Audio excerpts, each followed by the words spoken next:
Healthy Hindustan बनाना है और fit India का इस मूवमेंट को आगे बढ़ाना है, तो क्यों नहीं हमें लाइफस्टाइल एक्सपर्ट मिस्टर ल्यू कॉटिनो जैसे लोगों से भी और सुनना चाहिए। जैसे मैं अपना मिस्टर ल्यू का, can you hear me? Yes, sir, I can. Thank you. You know, for people like me who travel a lot, say about 20 days or maybe 24 days in a month, and different timings, not the right time to eat. कभी 1 बजे का lunch भी शाम के 4 बजे हो रहा है और डिनर बहुत लेट हो रहा है. So what is the right way when I'm traveling so much? तो बाहर कहाँ मैं रागी बाजरा सब ढूंढता फिरूंगा, कैसे उसका ध्यान रखना चाहिए, मिलेट्स को कैसे उपयोग करना चाहिए, और आप क्या सुझाव देना चाहते हो? And do you also agree, like others, Mr. Fernando also said and Mr. Sangram also said, that yes, millet should be part of it. It's gluten free. It's more of a rich protein diet. Do you agree on that? And what is your suggestion for all of us? Absolutely, sir. I completely agree with that, because when we look, we can look with logic, we can look with what the world is teaching us, and we can look with common sense. It grows naturally in our country. You know, like in Japan, there's a tea, green tea and matcha tea. Why is it studied in the world of cancer?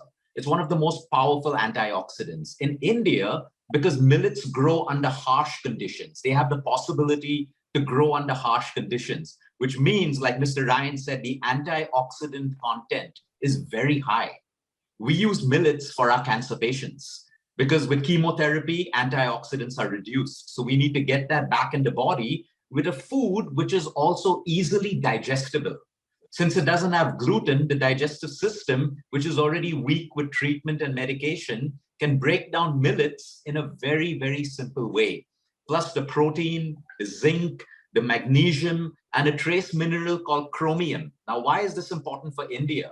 Because right now, unfortunately, we are known as the diabetic capital of the world, type 2 diabetes.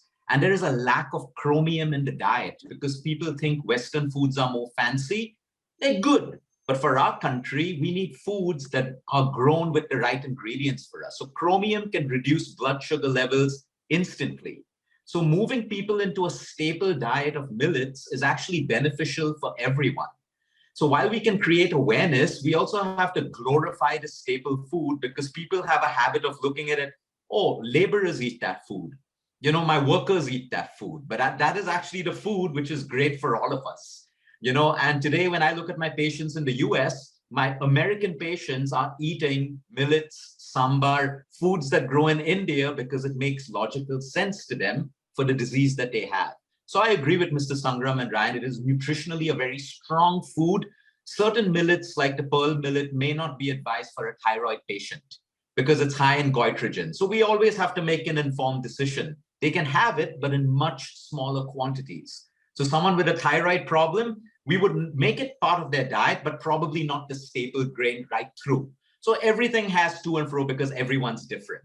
Now, coming back to your question, sir, no matter how busy we are, we can always be consistent with the little things. It's the small things in life that make a difference. Like, can I be consistent with a 20-minute walk? No matter where we are, we can do a 20-minute walk.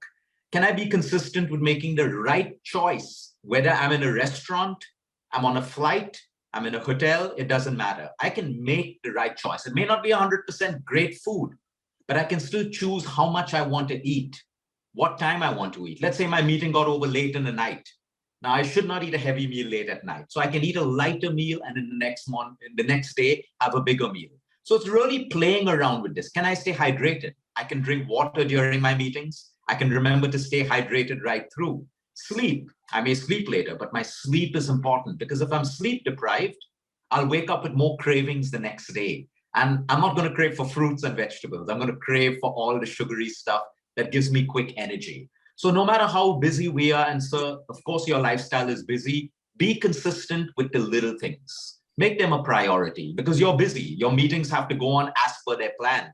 You know, I always advise people, we live in a country where we can carry chana with us. We used to carry chana to school in a small dabba, almonds, nuts. So in between meetings, have that. Those are power grains. Millets, today, people in South India are making healthy snacks. There are millet cookies, beautiful snacks. That energy, like Mr. Ryan and Mr. Sangram said, is long energy. That's why athletes eat it. They eat it and the energy sustains for a long period of time. So if you have a little bit of ragi, for the next 4 hours, you can actually be good. So these are 4 little tips. Just be consistent with the small things. Don't try to do everything. Otherwise, sometimes you fail because of your schedule and then you feel demotivated. But if you have the small little wins, you feel motivated to do more and more.